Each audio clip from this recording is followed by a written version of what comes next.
Në skenën e teatrit Migjeni u shfaq monodrama Andra e Nan Terezës, njerëzoria hyjnore, një rrëfim i thellë artistik dhe shpirtëror kushtuar figurës së shenjtores shqiptare. Në interpretimin e artistës Justina Aliaj, publiku u përfshi në një udhëtim sa emocional, aq edhe të veçantë, me tematika të forta mbi jetën, sakrificën dhe dashurinë universale të Nën Terezës, e cila jetën e saj ja kushtoi të varfërve dhe të pamundurve. Jeta është bukuri. Jeta është bekim. Shijoje. Jeta është omër. Bane realitet. Jeta është sfidë. Përballoje.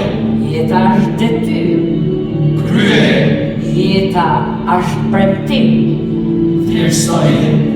Vepra erdhi në regjinë e Gëzim Kamës, si një ndërthurje e fjalës, muzikës dhe reflektimit, ku në qendër ka dimensionin njerëzor dhe hyjnor të Nën Terezës. Për mjeshtren e madhe Justina Aliaj, ky mbetet një moment i shënuar, pasi siç tregon ajo vetë, Nën Terezën ka patur rastin ta takojë edhe nga afër, por të luash një rol të tillë nuk është kurrë lehtë. Nuk është kollaj me bërë një emblem të tillë, një figurë emblematike, por u mundova me kap thelbin atë esencën e personazhit, që është sa hyjnor, aq njerëzor, aq toksor. Nuk është ajo që rrin tan ditën ty u lutet, jo. Ajo lutet për Zotin e për smuret, po me njerëzit ka marrëdhënie njerëzore si gjithë ne. Ashtu siç ka të përpjeta, të atpjeta, me intriga, me shpifi, me bukuri, me mirësi, me takime që ka produktivitet. Duhet parë në këtë kompleks Nën Tereza dhe duhet me pas sidomos për mu, ishte pikë nevralgjike që ajo e kishte